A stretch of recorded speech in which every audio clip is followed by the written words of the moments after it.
Hello student, आज के इस क्लास में आपका स्वागत है। मैं हूं मनीष। हमारे साथ आज के इस विज्ञान की क्लास में पढ़ने वाले हैं प्रकाश का अपवर्तन। इससे पहले आप लोगों ने पढ़ा क्या, प्रकाश का परावर्तन, और परावर्तन में जितने इंपॉर्टेंट टॉपिक थे वो सभी टॉपिकों को आपको पढ़ाया गया। तो आशा है कि आप लोगों ने उन सभी टॉपिकों को अच्छे से पढ़ा भी होगा और नोट भी किया होगा। तो इसी प्रकार आगे भी आप लोग क्या है पढ़ने वाले हैं, प्रकाश का अपवर्तन क्या होता है, इसकी स्थिति कैसे बनती है, और साथ में कुछ अन्य मेन टॉपिक जो हैं वो सभी चीजें आज आप लोग इसी क्लास में बिल्कुल सीखने वाले हैं। जैसे कि सघन तथा विरल माध्यम क्या होता है, अपवर्तनांक क्या होता है, क्रांतिक कोण क्या होता है, और भी कुछ अन्य इंपॉर्टेंट टॉपिक भी इसके साथ में हैं और उन्हें भी आप लोग आज की इस क्लास में सीखने वाले हैं। क्या है ये, क्या है प्रकाश के अपवर्तन के केवल सिंगल क्लास ही मिलने वाली है आपको। इस क्लास में ही आपको जितने इंपॉर्टेंट चीजें हैं वो सभी चीजें आपकी कवर कराई जाएंगी। तो क्या है, आप लोग क्लास के एंड तक बने रहिएगा और पेन कॉपी अपने साथ में रखिएगा और सभी चीजें आप लोग नोट भी करते चलिएगा। और यदि आप हमारे चैनल पर अभी नए हो तो हमारे इस चैनल को सब्सक्राइब कर लें, साथ ही बेल आइकन को प्रेस कर लें, जिससे कि ऐसे ही क्लासों का नोटिफिकेशन आप तक आता रहे। और क्या आपको बताना चाहेंगे, यदि आप इससे पहले की क्लासों को ना देखे हों तो आप लोग प्लेलिस्ट में जाकर आप उन सभी क्लासों को जरूर देखें, क्योंकि आपके लिए हर एक जो टॉपिक हैं, हर एक पॉइंट जो है आपके लिए बहुत ही महत्वपूर्ण है। तो आइए आज के इस क्लास को हम स्टार्ट करते हैं। और आज की इस क्लास में हम लोग सबसे पहले पढ़ने वाले हैं कि प्रकाश का अपवर्तन क्या होता है। अभी तक पढ़े क्या, परावर्तन। और परावर्तन क्या होता था कि किसी चिकने या पॉलिशदार सतह से किरणें टकराकर परावर्तित होती थी। क्या होती थी, उसी माध्यम में परावर्तित होती थी। लेकिन यहाँ पर है अपवर्तन। परावर्तन का मतलब वापस लौटना, अपवर्तन का मतलब कहीं ना कहीं प्रवेश होना। तो ये सभी चीजें आपको अच्छे से समझना है कि परावर्तन और अपवर्तन में फर्क क्या होता है। परावर्तन का मतलब परावर्तित होते यानी किसी जगह से टकराकर उसी माध्यम में वापस लौटते हैं, और अपवर्तित का मतलब कुछ न कुछ किरणें अंदर प्रवेश हो जाती हैं। तो वही है प्रकाश का अपवर्तन। क्या होता है, जब कोई प्रकाश किरण एक माध्यम से चलकर किसी दूसरे माध्यम में प्रवेश करती है तो क्या हो जाती है, वो अभिलंब की ओर झुक जाती है। और झुकने की यही प्रक्रिया ही क्या कहलाती है, प्रकाश का अपवर्तन कहलाती है। जैसे कि दूसरे भाषा में यहाँ पर देखिएगा कि जब कोई प्रकाश किरण, क्या है आपको सभी चीजें बिल्कुल अच्छे से आज समझ में आने वाली है क्या, देखिएगा कि जब कोई प्रकाश किरण एक माध्यम से चलकर, यानी कि कोई मान के चलते हैं कोई एक माध्यम निर्वात में कोई किरण चल रही लेकिन किसी कांच में प्रवेश करे, तब चलकर दूसरे माध्यम में प्रवेश करती है तो वह अपने मार्ग से विचलित हो जाती है। भाई कोई एक माध्यम है तो किरणें सीधी चले जाती है। कहते हैं कि किरणें हमारी एक सरल रेखा में गति करती हैं। तो ये सभी क्या होते हैं, प्रकाश के किरणों के गुण, ये सभी चीजें इससे पहले वाले चैप्टर में आपको बताया गया, तो आप लोगों ने देखा होगा तो आपको अच्छे से आता होगा। देखिएगा किरणें क्या होती है, एक सरल रेखा में चलती हैं, लेकिन क्या होता है जब दूसरे माध्यम में प्रवेश करती हैं तो वह विचलित हो जाती है, यानी अपनी मार्ग में सीधे ना जाकर वो क्या होते हैं, कुछ ना कुछ झुक जाती हैं, क्योंकि उनके आगे कुछ ना कुछ अवरोध उत्पन्न होता है, जिसके कारण से किरणें सीधी न जाकर झुक जाती हैं। ठीक है, और अवरोध का मतलब क्या है, मान के चलते हैं ये एक तल है, ठीक है, ये कांच है, तो किरणें होगा क्या कि यहां से किरणें जा रही हैं, लेकिन ये विरल क्या होता है, देखिए किरणें झुक जाती हैं का मतलब ये किरणें इधर को नहीं झुकेंगी। किरणें कहाँ झुक जाती हैं, अभिलंब की ओर झुक जाती हैं। क्या हो जाते हैं, अभिलंब की ओर झुक जाती है। तो इसे आप लोग अच्छे से बिल्कुल समझने वाले हैं। आगे आपको चित्र सहित सभी चीजें बताने वाले हैं, तो आप लोग अच्छे से देखिएगा सभी चीजें ध्यान पूर्वक से। तो ये परिघटना ही क्या कहलाती है, प्रकाश का अपवर्तन कहलाती है। जो किरणें क्या होती हैं, सघन माध्यम में जाती हैं तो अभिलंब की ओर झुक जाती हैं। ठीक है, तो आइए देखते हैं क्या होता है प्रकाश का अपवर्तन। मान के चलते हैं कि हमारे पास क्या है, ये कांच का एक समतल या कांच का एक डिब्बा है हमारे पास। ठीक है, वो क्या है हमारे पास, ये कांच है, ये आपका कांच है। इस कांच के अंदर जब किरणें प्रवेश होती हैं तो किस प्रकार अपने मार्ग से विचलित होती हैं, ये सभी चीजें आप समझने वाले हैं। ये है हमारे पास एक कांच, आपको अच्छे से इसे समझना है। क्या करना है, इस कांच को आपको अच्छे से समझना कि मान के चलते, कल्पना कीजिएगा कि एक कांच का डिब्बा हमारे पास है। जैसे कि हम देखते हैं कि पानी में जब कीड़े अंदर जाती हैं, देखते होंगे, तो वहां का क्या होता है, जैसे वातावरण दिखता है हमें पूरा सफा, उस तरह नीचे तल नहीं दिखता। क्यों? क्योंकि वहां पर कीड़े पूरी पूरी प्रवेश नहीं होती और जो भी जाती हैं वो परावर्तित होकर, मतलब टकरा कर अंदर से फिर बाहर भी नहीं निकल पाती, जिसके कारण से हमें मतलब पानी के निचले हिस्से का कुछ भी अच्छे से दिखता नहीं। लेकिन जब क्या होता है, पानी स्वच्छ होता है तो पारदर्शी क्षमता मात्रा यानी कि उसकी बढ़ जाती है। जैसे कि देखते हैं स्विमिंग पूल या अन्य जगहों पर जो डिजाइन बनी होती हैं, लाइटें लगी होती हैं, वो नीचे से ऊपर तक हमें सभी चीजें दिखाई देती है, क्योंकि वहां पर पानी को स्वच्छ करके रखा जाता है। तो वो क्या होते हैं, कीड़े अंदर जाती हैं और परावर्तित होकर फिर से निकलकर हमारे आंखों तक पड़ती हैं, तो नीचे तक की सभी चीजें हमें दिखाई देती हैं।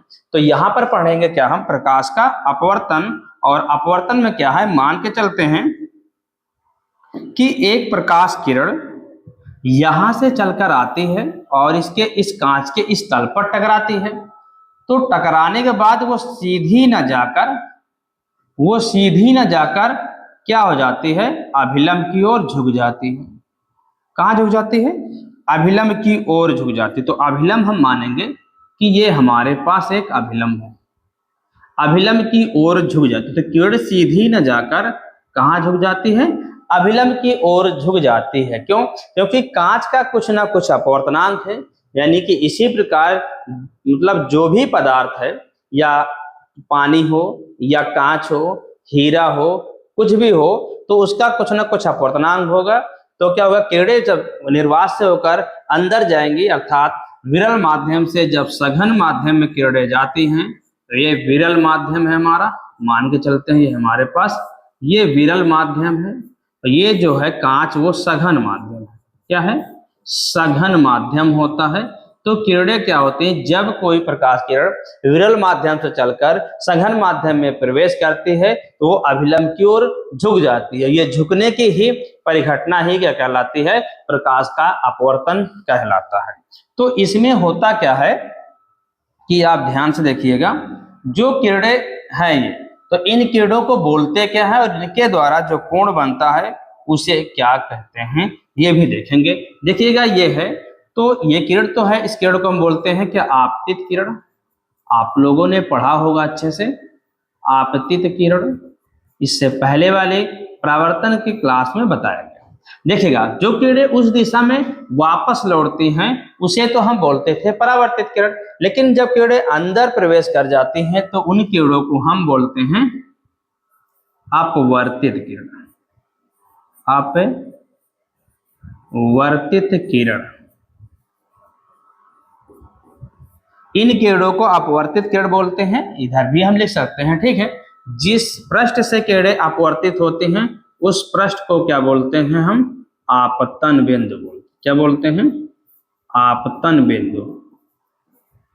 और ये जो पृष्ठ माने हैं, इस पृष्ठ को क्या कहते हैं कि ये पृष्ठ हमारा कांच, क्या है, ये हमारा कांच है और ये हमारा क्या है, वायु।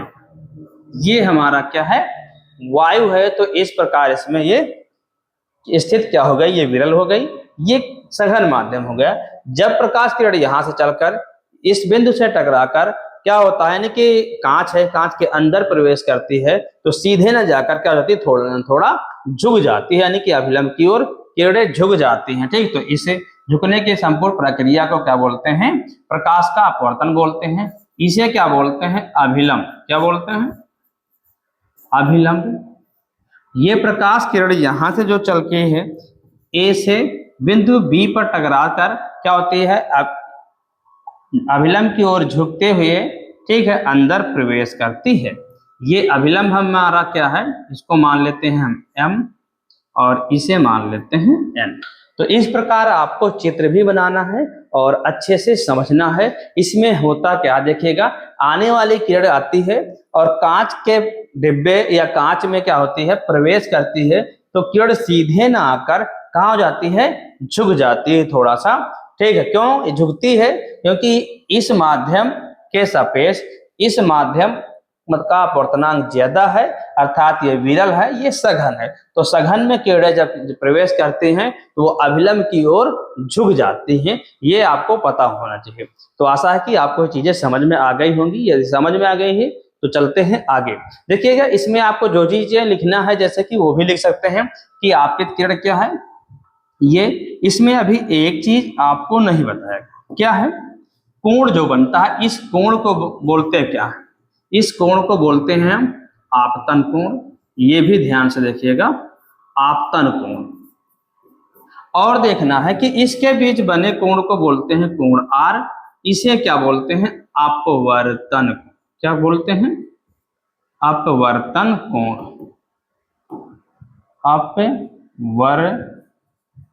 अपवर्तन कोण बोलते हैं।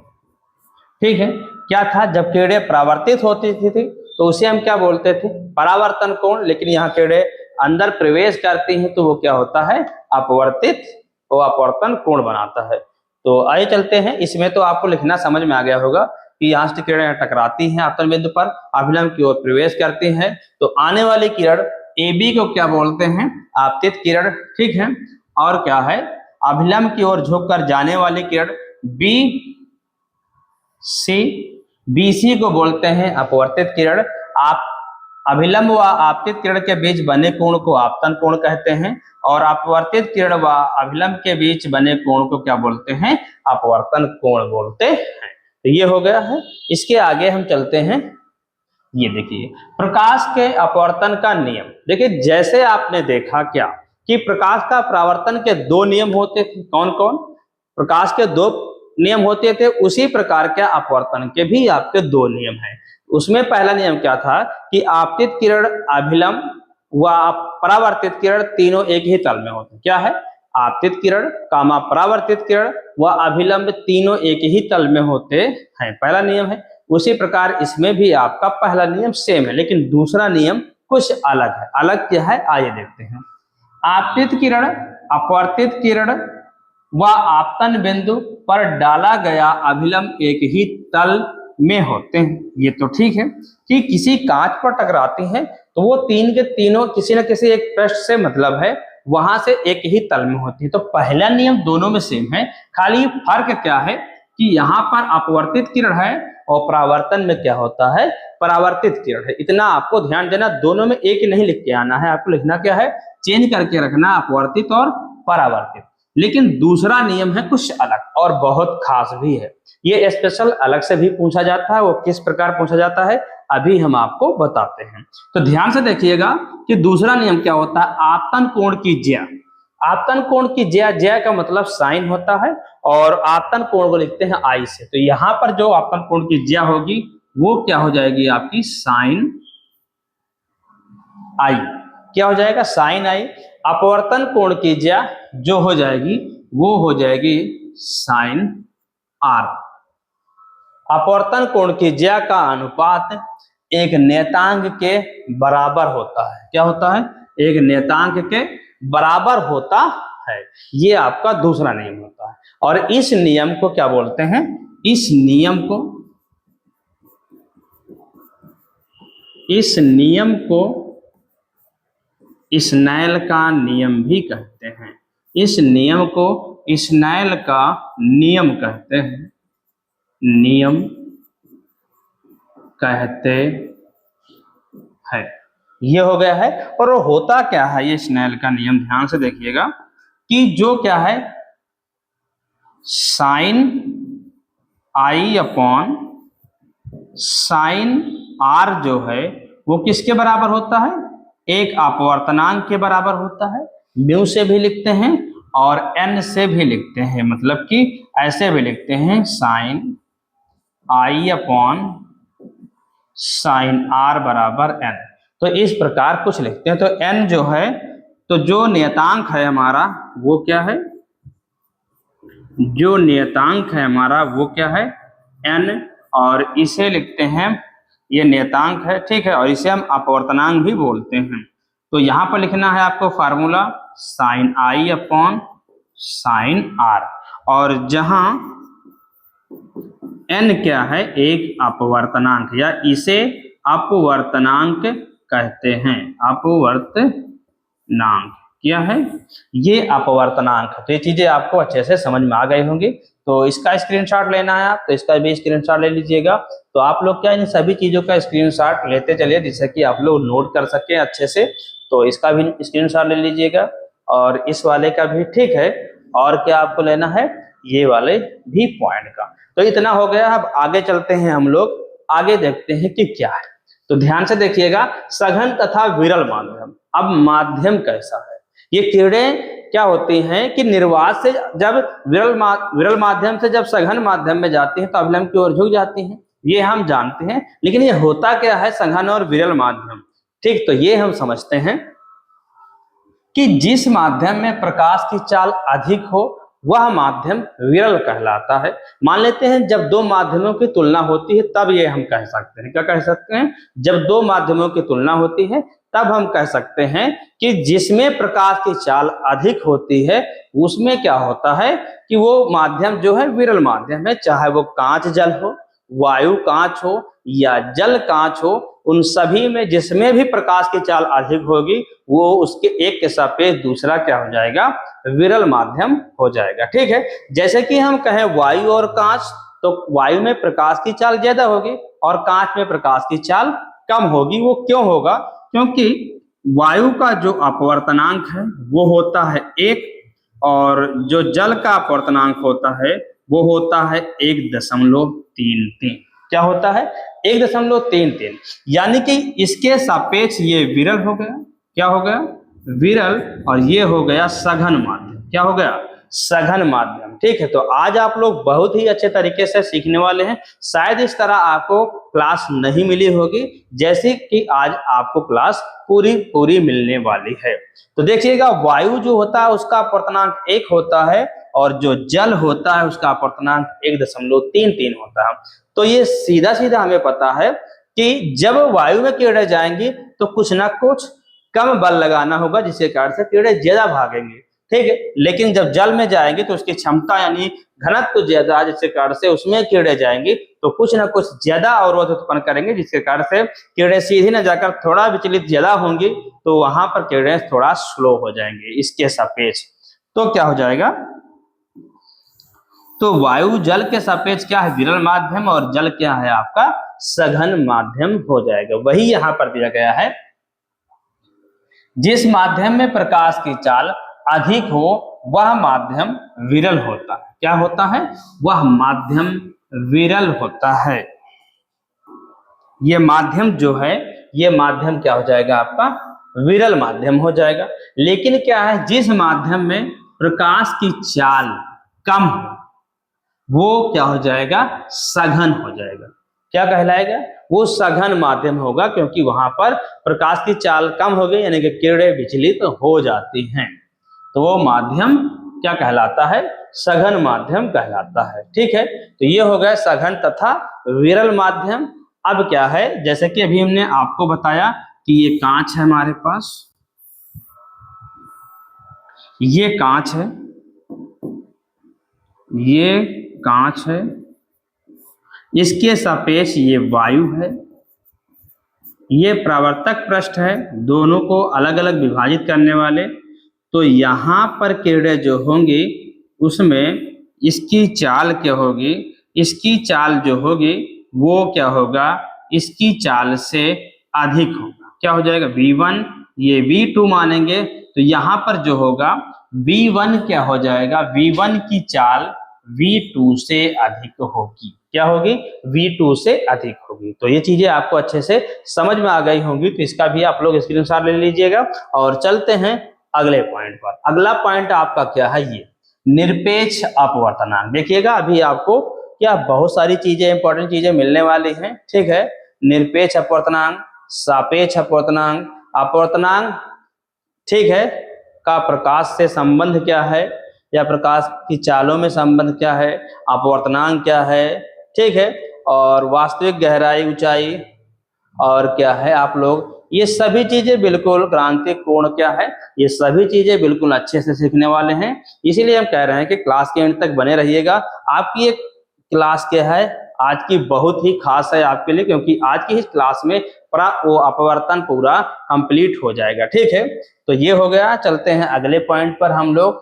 तो अगला पॉइंट क्या है, निरपेक्ष अपवर्तनांक। देखिएगा, यदि आपको हमारी क्लास अब तक पसंद आई हो तो इस क्लास को लाइक जरूर करें और अपने दोस्तों तक भी शेयर कर दें, जिससे कि वो लोग भी इस क्लास के माध्यम से अपनी साइंस को बेहतर कर सकें। ठीक है, और यदि आप अभी हमारे चैनल पर नए हों और चैनल को अभी तक सब्सक्राइब ना किए हों तो चैनल को सब्सक्राइब भी कर लें, जिससे कि ऐसी क्लासें जो दी जाएं उनका नोटिफिकेशन आप तक पहुंचता रहे। तो आइए देखते हैं हम लोग अगला पॉइंट क्या होता है, निरपेक्ष अपवर्तनांक। ठीक है, तो आप लोग देखिएगा थोड़ा।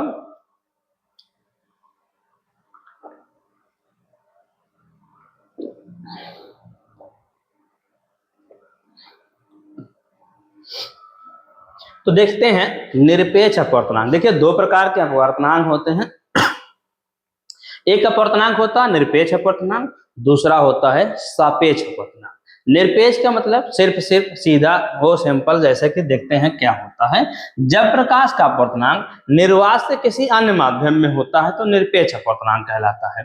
प्रवेश करता है यानी एक माध्यम आपका हमेशा क्या हो, निर्वात हो यानी वायु हो, लेकिन दूसरा माध्यम अलग हो, जैसे कांच में किरणें प्रवेश हो रही हो, जल में हो रही हो, हीरे में हो रही हो, अलग अलग प्रकार के माध्यमों में प्रवेश होती हैं। तो इस प्रकार के संबंध को बोलते हैं हम क्या, निरपेक्ष अपवर्तनांक बोलते हैं। क्या बोलते हैं, निरपेक्ष अपवर्तनांक। आपको समझ में आई बातें या नहीं? ध्यान से सुनिएगा। एक माध्यम हमारा हमेशा क्या होना चाहिए, निर्वात हो अर्थात वायु हो। दूसरा माध्यम क्या हो कि कोई भी किरण जो मतलब निर्वात से आए वो चाहे किसमें जाए, कांच में जाए, जल में जाए, हीरे में जाए या कहीं भी सघन माध्यम में प्रवेश करती है, तो वो क्या इसके दोनों के संबंध को हम बोलते हैं निरपेक्ष अपवर्तनांक। वही यहाँ पे लिखा है, जब प्रकाश का अपवर्तनांक निर्वात से, पॉइंट पकड़ना है आपको, निर्वात से किसी अन्य माध्यम में प्रवेश होता है तब आपतन कोण की ज्या अपवर्तन कोण की ज्या के अनुपात को उस माध्यम का निरपेक्ष अपवर्तनांक या अपवर्तनांक कहते हैं। इसे स्मॉल एन या स्मॉल म्यू से प्रदर्शित करते हैं। ठीक है, म्यू भी लिखते हैं और एन भी लिखते हैं। तो क्या लिखते हैं, ध्यान से देखिएगा। अपवर्तनांक किसका जो होगा वो होगा क्या आपका, म्यू बराबर sine i upon sine r. दूसरा होता क्या है कि दूसरी तरह भी इसको लिखा जाता है अपवर्तनांक n बराबर sine i upon sine r. इतना ये हुआ। ठीक है, यानी बदला इसमें क्या, सिर्फ ये म्यू और n दोनों भी हो सकता है। तो चलते हैं अगले पॉइंट पर, लेकिन उससे पहले इसका भी आप लोग स्क्रीनशॉट ले लीजिएगा। ठीक है, जिससे कि आपको नोट करने में ठीक रहे, बाद में दिक्कतें ना हो। अगला है हमारा सापेक्ष अपवर्तन। यहां पर क्या होता है, कोई एक माध्यम से दूसरे माध्यम में प्रवेश हो। ठीक है, एक के सापेक्ष दूसरा हो, चाहे वो निर्वात हो या किसी दूसरे के सापेक्ष हम माने, जैसे कि हम कहें कि कांच के सापेक्ष जल का अपवर्तन, यानी कि किरणें पहले कांच से आ रही थी, नीचे जल उसके आधे में भरा हुआ है, तो वो किरणें क्या, उनके बीच में संबंध जो बनता है उसे बोलते हैं हम सापेक्ष किरणें। ध्यान से देखिएगा, होता क्या है कि जब पहले माध्यम वायु के स्थान पर अन्य दूसरा माध्यम हो, अन्य दूसरा माध्यम को जो अभी हम कह रहे थे, एक माध्यम हमेशा निर्वात हो, वायु हो, उसके स्थान पर भी कोई दूसरा माध्यम हो। ठीक है, जैसे कांच, जल कोई भी हो, तो क्या होता है, इस पहले माध्यम को सापेक्ष दूसरे माध्यम को अपवर्तनांक कहते हैं। क्या कहलाते हैं, सापेक्ष अपवर्तनांक कहते हैं। सापेक्ष, ध्यान से देखिएगा। जैसे कि अभी क्या होता था, ये मान के चलते थे हमारा इसके अंदर जल है, क्या है, यहां पर जल भरा हुआ है, क्या भरा हुआ है, इसके अंदर मान के चलते हैं जल भरा हुआ है। अब ये निर्वात न रहकर यहां पर अर्थात वायु न रहकर क्या हो, वायु न रहकर यहां पर इसको हम मान के चलें कि ये हमारा क्या है, कांच। क्या है, ये वायु ना होकर ये हमारा कांच हो। क्या हो, कांच हो। एक दूसरा पृष्ठ जो है वो हमारा कांच हो और नीचे वाला जल हो। क्या हो, कांच हो, जल हो। तो इसके सापेक्ष इसमें कुछ जो पता किया जाएगा वो क्या हो जाएगा, इसके सापेक्ष जो अपवर्तनांक लिखेंगे दोनों से संबंध लगाकर, तो क्या हो जाएगा, सापेक्ष अपवर्तनांक कहलाएगा। क्या कहलाएगा, सापेक्ष अपवर्तनांक कहलाएगा। लेकिन कैसा लिखेंगे, किसके सापेक्ष लिखेंगे, ये भी हमें पता होना चाहिए। तो लिखेंगे क्या, जैसे कि मान के चलते हैं कि कांच के सापेक्ष जल का अपवर्तनांक, तो इसमें हम लिखेंगे क्या, यहां पर माध्यम 1 के सापेक्ष माध्यम 2 का अपवर्तनांक आप लोगों को लिखना है। मेन फार्मूला आपको बनाकर लिखना क्या है, इस इधर हम फार्मूला लिख के बता देंगे। यहां पर देखिएगा आप लोग पहले, तो यहां पर होगा क्या, कांच के सापेक्ष, कांच के सापेक्ष, कांच के सापेक्ष जल का अपवर्तनांक, जल का अपवर्तनांक। अब इसे बच्चे लिख नहीं पाते थोड़ा अच्छे से, ये होगा क्या, देखिएगा, जिसके सापेक्ष कहे उसको पहले लिखते हैं, जिसका सापेक्ष कहे उसे हम बाद में लिखते हैं। क्वेश्चन में आपको अलग अलग प्रकार से भी पूछा जा सकता है। वहां पर यह भी कह लेता है कि कांच का जल के सापेक्ष, घुमा देता है क्वेश्चन, तो वहां पर आपको समझना है कांच का, जिसका का कहे वो आपका क्या होगा, लास्ट में होगा। तो आपको समझना है, तो जिसका के कहे, का और के में आपको फर्क समझना है। जिसका का कहे वो क्या मतलब, जिसका के कहेगा वो पहले रहेगा, जिसका का कहेगा वो आपका बाद में रहेगा, बाद में रहेगा। ये रहेगा आपका पहले, ये वाला पॉइंट आपका रहेगा बाद में। अपवर्तनांक में लिखते समय देखिएगा, जैसे एन लिखते हैं तो के वाला पहले रहेगा, और कांच को हम लिखते हैं किससे, जी से। किससे लिखते हैं, जी से। और जल को लिखते हैं डब्ल्यू से। किससे लिखते हैं, डब्ल्यू से लिखते हैं। तो ये सभी चीजें अभी हम आपको नोट करा दे रहे हैं कि इस चीज को कैसे हम लिखते हैं। तो ये हो गया है कांच के सापेक्ष जल का अपवर्तनांक। इसका जो सूत्र होगा वो होगा क्या, ध्यान से देखिए, कांच के सापेक्ष जल का अपवर्तनांक बराबर, सूत्र जो बनेगा यह बनेगा sine i upon sine r. एक सूत्र तो आपका ये बनेगा, एक सूत्र तो आपका ये बनेगा, इसी के साथ में एक हो जाएगा एन डब्ल्यू। जो लास्ट में होता है वो ऊपर होता है। क्या होता है, जो यहाँ लास्ट में होता है वो ऊपर, और जो नीचे जी होता है लास्ट शुरू में, वो आपका शुरू में होता है। तो इस तरह ये फार्मूला बनता है। तो इस तरह आपको बिल्कुल अच्छे से लिखना है, आपके पेपर में आ जाए तो छोड़ना नहीं, बता दे रहे हैं हम, इतने अच्छे से मेहनत करके हम आपको बता रहे हैं कि हाँ। देखिए, सापेक्ष अपवर्तनांक, निरपेक्ष अपवर्तनांक ये पूछा जाता है पेपर में, तो आप क्या कीजिएगा, अच्छे से समझिएगा और नोट भी कीजिएगा। तो क्या कीजिएगा, इसका भी आप लोग स्क्रीनशॉट ले लीजिएगा। और चलते हैं हम अगले पॉइंट पर। अगला पॉइंट हमारा क्या है, ये अपवर्तनांक का प्रकाश से संबंध। ठीक है, प्रकाश में चाल से, देखिएगा यहाँ पर प्रकाश की चाल से संबंध। ठीक है, यहाँ आपको होना चाहिए चाल से संबंध। ठीक है, तो एक माध्यम के सापेक्ष दूसरे माध्यम का अपवर्तनांक क्या होता है, उन माध्यमों में प्रकाश की चालों के अनुपात के बराबर होता है। ठीक है, किसके बराबर होता है, मान लेते हैं एक माध्यम में प्रकाश की चाल और बटे दूसरे माध्यम में प्रकाश की चाल के बराबर होता है। जैसे कि हम कहें, एक फार्मूला हम लिख सकते हैं इधर, देखिएगा पहले किस चीज को क्या लिखते हैं हम आपको वो बता दे रहे हैं कि यहाँ पर ध्यान से देखिएगा,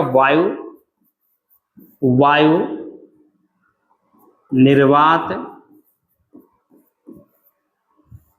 ये भी कुछ लिखा हो, सभी चीजें इनमें से कोई भी विरल, तो इनकी जगह पर आपको क्या लिखना है, ए लिखना है। क्या लिखना है, ए, या सी भी लिख सकते हैं, या क्या लिख सकते हैं, सी भी आप लिख सकते हैं। और क्या है, जैसे जल है तो जल का क्या होता है, वाटर, यानी क्या हो जाएगा आपका डब्ल्यू। कांच का क्या होता है, ग्लास, तो यानी आपको यहाँ जी से लिखना है। ठीक है, और हीरा जो होता है वो डायमंड होता है, और इससे आप लोगों को डी से लिखना है। और जो द्रव होता है उसे आपको किससे लिखना, लिक्विड होता है यानी उसे आप लोगों को L से लिखना है। जैसे कि कहे कांच का अपवर्तनांक, किसका अपवर्तनांक, कांच का अपवर्तनांक। तो कांच का अपवर्तनांक के साथ इन सभी चीजों को लिखना है आपको, तो कैसे लिखेंगे, कैसे, देखिए जल का अपवर्तनांक लिखना है तो NW, कांच का अपवर्तनांक तो Ng, हीरे का अपवर्तनांक तो Nd और द्रव का अपवर्तनांक मतलब NL होगा। तो इन सभी चीजों को आपको अच्छे से नोट करना है और अच्छे से समझना है। तो ध्यान से देख लीजिएगा इन सभी चीजों को क्या क्या बोलते हैं, क्योंकि आपके न्यूमेरिकल के क्वेश्चन लगाने में ये सभी काम आएंगे। तो आप लोग बिल्कुल इन सभी चीजों को अच्छे से नोट कीजिएगा और समझिएगा। तो यहाँ पर ध्यान से देखिएगा, माध्यम एक के सापेक्ष माध्यम, मतलब किसे, यहाँ मेन फार्मूला जो है वो आपका होता है माध्यम एक के सापेक्ष, क्या होता है, माध्यम एक के सापेक्ष माध्यम दो का अपवर्तनांक। इस तरह हम लिखते हैं, पहले के सापेक्ष दूसरे का अपवर्तनांक बराबर क्या होता है, पहले माध्यम में प्रकाश की चाल V1 दूसरे माध्यम में प्रकाश की चाल V2 के बराबर होता है। यदि एक माध्यम निर्वात, ध्यान से देखिएगा, जैसे कि ये माध्यम है हमारा, एक माध्यम ऊपर, यहाँ पर प्रकाश की चाल अलग है और नीचे प्रकाश की चाल अलग है। तो पहले वाले के प्रकाश की चाल को हम लिखेंगे किससे लिखेंगे, V1 से। इसको लिखेंगे V1 से, इसको लिखेंगे हम V2 से लिखेंगे। क्या लिखेंगे, V1 से। तो पहले माध्यम में प्रकाश की चाल को V1 से, दूसरे माध्यम में प्रकाश की चाल को हम V2 से लिखते हैं। ध्यान से देखिएगा, लेकिन इसमें फर्क क्या, ये तो इसके हिसाब से हुआ, लेकिन यहीं पर एक माध्यम क्या हो जाता है, एक माध्यम निर्वात हो, यानी यहाँ पर वायु हो, क्या हो, वायु हो, दूसरा कांच या कुछ भी हो, तो यहाँ पर जो होता है प्रकाश की चाल उसको हम लिखते हैं C से। क्यों, क्योंकि निर्वात में प्रकाश की चाल जो होता है उसे C से लिखते हैं, माध्यम में प्रकाश की चाल को फिर हम V से लिखते हैं। तो इसका फार्मूला जब हम लिखते हैं तो किस प्रकार लिखते हैं कि माध्यम एक के सापेक्ष माध्यम दो का अपवर्तनांक, तो क्या हो जाएगा, C/V लिखते हैं। और इसी क्या है, प्रकाश की चाल है, निर्वात में प्रकाश की चाल क्या होती है, निर्वात में प्रकाश की चाल।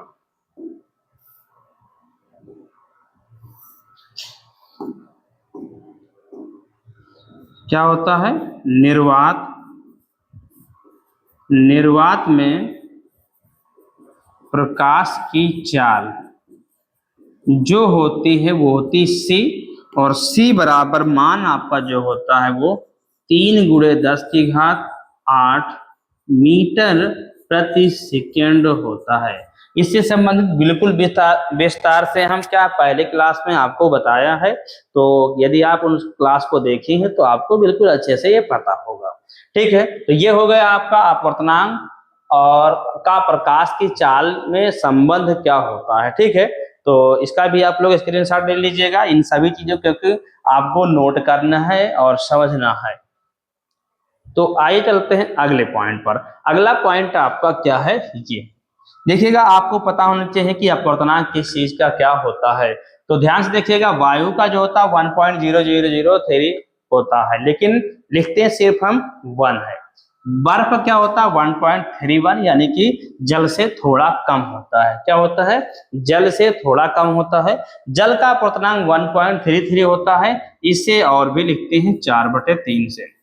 बहुत जगह इस क्वेश्चन को हम इस प्रकार सॉल्व करते हैं। ठीक, क्वेश्चन इस पर जो आते हैं, तो एल्कोहल का जो क्या होता है 1.36 केरोसिन, ठीक है, और आगे क्या है क्राउन कांच 1.52, कांच जो सिर्फ होता है कांच जो होता है वहां पर आपको लिखना पड़ता है 1.5, ओनली 1.5 से क्वेश्चन को आपको सॉल्व करना होता है। क्राउन कांच का 1.52, खनिज नमक जो होता है वो 1.54 होता है, नीलम जो होता है 1.77 होता है। क्या होता है, हीरा जो होता है, क्या होता है वो हीरा, यहाँ पर गलत हो गया टाइप में, तो 2.42 होता है। तो इन अपवर्तनांकों को भी आपको अच्छे से नोट करना और पता भी होना चाहिए आपको। तो चलते हैं अगले पॉइंट पर। अगला पॉइंट आपके लिए है क्या, ये अपवर्तन के कारण वास्तविक गहराई तथा आभासी गहराई में फर्क क्या होता है। जैसे कि आप लोगों ने देखा होगा, जब किसी गिलास में कोई छड़ या पेन डालते हैं तो वो थोड़ा सा हमें टंगी हुई दिखाई देती है, टंगी हुई या झुकी हुई दिखाई देती है। वास्तव में जितना मतलब कि वो जिस हिसाब से होती है वैसे दिखती नहीं, हमें टंगी हुई दिखाई देती है। जैसे कि देखते हैं स्वच्छ पानी होता है जितना, जब उसमें हम करते क्या है कि कोई भी वस्तु डालते हैं तो हमें टंगी हुई दिखाई देती है। तल जो होता है हमारा, वास्तव रूप में जितना होता है वो होता नहीं है, उतना दिखता नहीं हमारे आंखों को, वो थोड़ा सा तल ऊपर दिखाई देता है, जैसे लगता है कि यहाँ पर पानी की गहराई कम है। लेकिन क्या है, वहां पर कूदने के बाद वास्तव में पता चलता है कि इसकी गहराई तो सोच के हिसाब से यानी दिखने के हिसाब से तो कुछ ज्यादा ही है। तो आप लोगों ने इसका प्रैक्टिकल देखा ही होगा और किया भी होगा। तो ये होता किस कारण से है, प्रकाश के अपवर्तन के कारण पानी में रखा सिक्का ऊपर दिखाई देता है। क्यों क्यों दिखाई देता है? क्योंकि आपको ये समझ में आना चाहिए कि किरण क्या है, ये वास्तविक गहराई इसकी इतनी है, ध्यान से देखिएगा, वास्तविक गहराई इतनी है, यानी कि यहां से पॉइंट पकड़िए, यहां से इतनी गहराई है, यहां से इतनी देखिएगा, ये इतनी गहराई इसकी वास्तविक गहराई है। लेकिन यहाँ पर रखा सिक्का या कोई भी वस्तु क्या हो जाती है, वो टंगी दिखाई देती है। वो क्यों टंगी दिखाई देती है? क्योंकि यहाँ से जो किरण चलती है, वो यहाँ तो जाती है, लेकिन जब कोई भी प्रकाश किरण सघन माध्यम से विरल माध्यम में जाती है तो वो अभिलंब से दूर हटती है, ना कि अभिलंब की ओर झुकती है। क्यों? क्योंकि क्या होता है, जब विरल माध्यम से किरणें सघन माध्यम में प्रवेश करती हैं तो अभिलंब की ओर झुक जाती हैं। लेकिन इसी का उल्टा, जब प्रकाश किरण क्या होता है, सघन माध्यम से चलती हैं और विरल माध्यम में जाती हैं तो अभिलंब से दूर हट जाते हैं। क्या हो जाती हैं? दूर हट जाती हैं। ये सीधे न जाकर किरणें क्या हो जाती हैं, थोड़ा दूर हट जाती हैं, जिसके कारण से यहां से देखने पर हमारी आंखों को क्या दिखाई देता है, हमारी आंखों को सीधे न आकर दिखाई देकर कहां दिखाई देता है, ऐसे दिखाई देता है कि ये वस्तु यहां से इसकी किरणें सीधे हमारे आंखों पर पड़ रही है, तो ये वस्तु इतनी ऊंचाई पर टंगी हुई दिखाई देती है, तो इसकी वास्तविक गहराई इतनी हो जाती है। तो विस्थापन हो जाता है डेल्टा एक्स। क्या हो जाता है? विस्थापन इसमें कितना हो जाता है, डेल्टा एक्स हो जाता है। तो इसका सूत्र भी होता है, तो आप लोगों को पता होना चाहिए वो क्या होता है। तो ध्यान से देखिएगा, ये वायु है, यानी कि हम वायु से चीजों को देख रहे हैं, ठीक है, एयर, यहां से चीजों को हम देख रहे हैं। तो पानी में रखी वस्तु हमें टंगी हुई दिखाई देती है, किसी कारण से, तो आपको पता होना चाहिए प्रकाश के अपवर्तन के कारण से वो वस्तु हमें टंगी हुई दिखाई देती है। तो आपको बिल्कुल इसी तरह लिखना भी है और चित्र भी बनाना है, और आप लोगों के बुक में भी चित्र दिया गया होगा अच्छे से, उसे भी आप समझिएगा, ठीक है। तो अपवर्तन के कारण पानी में रखा सिक्का ऊपर दिखाई देता है। कैसे? ध्यान से देखिएगा, ये प्रकाश की किरण क्या दिया गया है, प्रकाश की किरण सघन माध्यम से चलकर जब विरल माध्यम में प्रवेश करती, सघन माध्यम से विरल माध्यम में प्रवेश करती है तो अभिलंब से दूर हट जाती है। क्या हो जाती है? ध्यान से देखिएगा, ये देखिएगा, ये हमारा था विरल माध्यम, ये सघन माध्यम, किरणें इस पर टकराकर अभिलंब की ओर झुकती थी। लेकिन होता क्या है, जब हमारा सघन माध्यम से किरणें जाती हैं तो अभिलंब की ओर झुकने के बजाय ये सीधा इधर को घूम जाती हैं, जिसके कारण से ये हमें इधर से दिखाई देते कि यहाँ से किरणें जा रही हैं, ठीक है। तो ये हमें थोड़ा क्या हो जाता है, भ्रम हो जाता है अलग तरीके से दिखने का। तो ये होता है किसके कारण से? अपवर्तन के कारण से होता है। किसके कारण से होता है?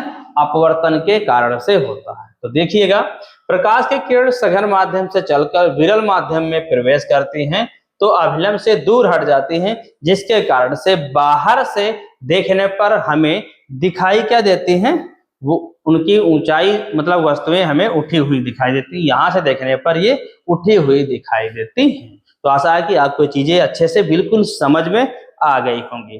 तो क्या है, आप लोग क्लास को लाइक जरूर कीजिएगा, क्योंकि आपको इतनी मेहनत से पढ़ाया जा रहा है। तो आप लोग क्या कीजिएगा, क्लास को लाइक भी कीजिएगा और नोट भी कीजिएगा और बिल्कुल अच्छे तरीके से पढ़िएगा। आपके बोर्ड एग्जाम तक आपको वो सभी चीजें यहाँ से मिलेगी जो कि आपके बोर्ड के एग्जाम में आने वाली है। तो आप क्या है, अच्छे से अच्छा नंबर लाएंगे, ये हमारी गारंटी है। सिर्फ आपको करना क्या है कि आप सभी चीजों को अच्छे से पढ़ने की कोशिश कीजिएगा, समझिएगा, नोट कीजिएगा और हमारी सभी क्लासों को अटेंड कीजिए, कोई भी मिस मत कीजिएगा। हाँ, साथ में ये भी है कि स्पीड भी बढ़ाकर मत देखना, क्योंकि सिर्फ क्लास आपको पूरी अटेंड कर लेने से आपको समझ में नहीं आएगा जब तक कि आप नॉर्मल स्पीड से नहीं देखेंगे तब तक। ठीक है, आप स्पीड में देखेंगे तो कुछ चीजें समझ में आएंगी, कुछ आपसे बाहर हो जाएंगी। तो आइए चलते हैं अगले पॉइंट पर। अगला पॉइंट हमारा क्रांतिक कोण। ठीक है, क्रांतिक कोण क्या, तो आज की क्लास का ये लास्ट पॉइंट है। ठीक है, तो आप लोग क्या इसे भी अच्छे से समझिएगा, ये भी आपके बोर्ड एग्जाम में बहुत आता है। तो ये होता क्या है समझिएगा। सघन माध्यम में आपतन कोण का वह मान जिसके लिए विरल माध्यम में अपवर्तन कोण ठीक 90 डिग्री हो जाता है। यानी कि किरणें सघन माध्यम से चलती हैं, तो जब विरल माध्यम का कोण 90 अंश हो जाता है तो सघन माध्यम वाले आपतन कोण को ही क्या कहते हैं हम, क्रांतिक कोण कहते हैं। क्या कहते हैं, क्रांतिक कोण कहते हैं। तो कैसे बनता है क्रांतिक कोण, आइए हम आपको बिल्कुल अच्छे से बताते हैं।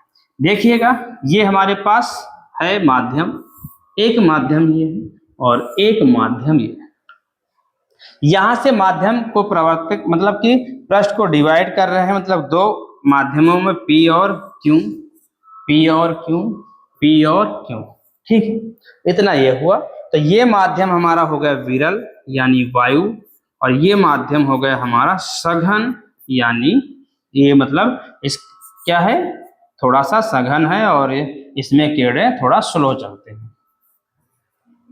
ये भी विरल सघन और विरल सघन, क्या है, सघन।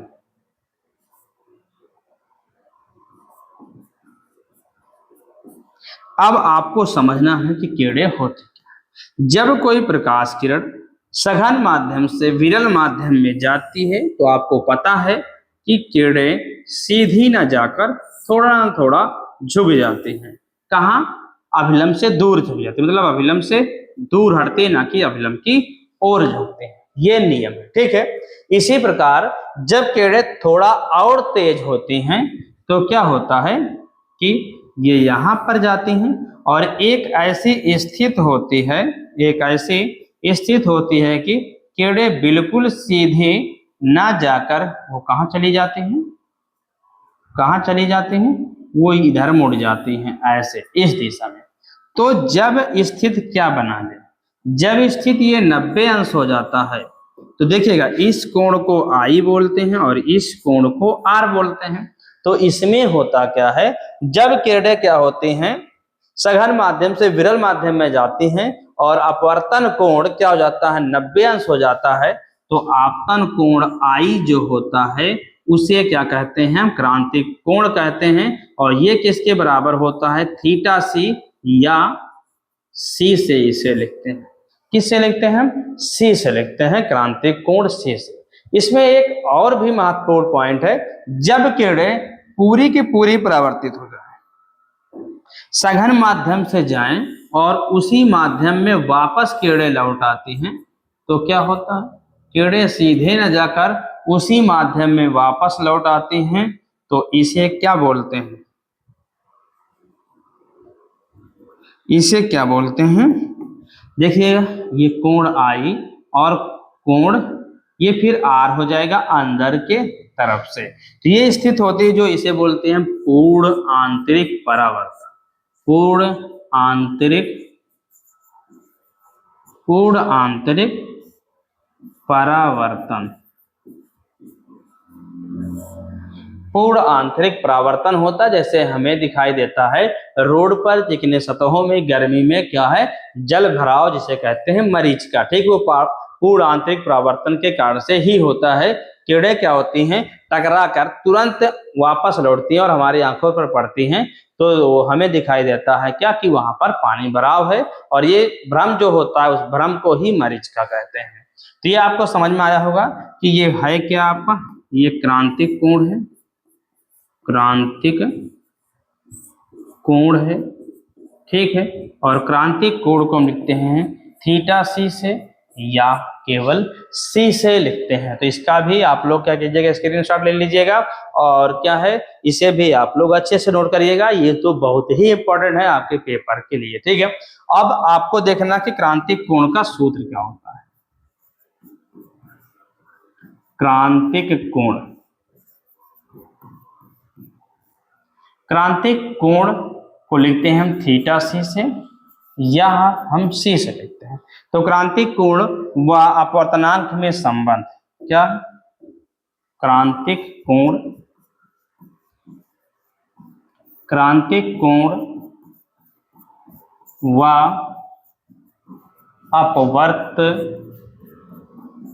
अपवर्तनांक में संबंध जो होता है वो क्या होता है, क्या होता है, n = 1 साइन सी या साइन थीटा सी। तो साइन थीटा सी बराबर 1/n हो जाएगा। थीटा सी उधर जाएगा तो क्या हो जाएगा, मतलब कि n उधर चला जाएगा, साइन थीटा सी इधर आ जाएगा। तो थीटा सी बराबर 1/n।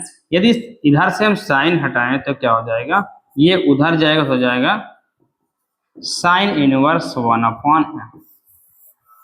तो इस तरह क्या करते हैं, क्रांतिक कोण का सूत्र लिखते हैं। तो ये हो गया आज की इस क्लास में आप लोगों के लिए प्रकाश का अपवर्तन पूरा अच्छे से बताया गया है। आशा है कि आपको हमारी ये क्लास बिल्कुल अच्छे से समझ में आई होगी। यदि आपको हमारी ये क्लास बिल्कुल पसंद आई हो तो इसे लाइक जरूर करें और अपने दोस्तों तक भी शेयर करें। तो आज की क्लास में बस इतना ही। आगे क्लास में आपको फिर से इसी तरह एक इम्पोर्टेंट क्लास के साथ मिलेंगे। तो आज की क्लास में बस इतना ही, मिलते हैं अगली क्लास में, तब तक के लिए जय हिंद एंड थैंक यू।